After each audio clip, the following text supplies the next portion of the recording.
रामकृष्ण हरी मंडळी, तर परत एकदा स्वागत आहे तुमचं व्लॉग नंबर 26 मध्ये। तर आपण निघालो होतो कोपरगावला, तर आपल्याला जायचं होतं बस बघायला। परत एकदा दिसली ना आपल्याला ती बस, हिरवी बस। नवरा माझा नवसाचा पिक्चर बघितला नसेल तर पटकन बघून घ्या। आणि त्या पिक्चर मधली जी बस आपल्याला दिसली तर खूप धमाल मस्ती होणार आहे या व्हिडिओ मध्ये। हा व्हिडिओ तुम्हाला शेवटपर्यंत बघायचा आहे आणि जे पण नवीन असणार ना त्यांनी आपल्या चॅनलला लवकरच सबस्क्राइब करून ठेवा, कारण असेच नवीन नवीन व्हिडिओ आपल्या चॅनलवर डेली पडत असतात। तर चला निघूया मंडळी आपण आता।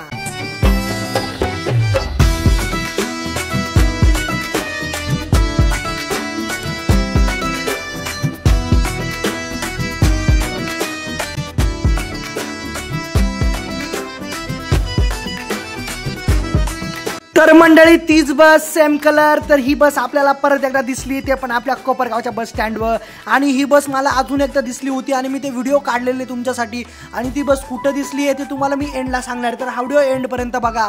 आणि नवरा माझा नवसाचा पिक्चर बघितला नसेल तर लवकर बघून घ्या, कारण ही बस त्या पिक्चर मधली आहे, नाही तर तुम्हाला समजणारच नाही ही बस कुठल्या पिक्चर मधली आहे। तर घ्या आनंद या व्हिडिओचा।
तर तुम्हाला म्हटलं तर मी तुम्हाला शेवट सांगणार आहे, ती बस आपल्याला परत जरा कुठे दिसली होती। तर ती बस आपल्याला दिसली चासनळी। तर हा व्हिडिओ लवकरच येणार आहे, तर त्यासाठी आपल्या चॅनलला सबस्क्राईब करूनच ठेवा आणि कायम असत राहा।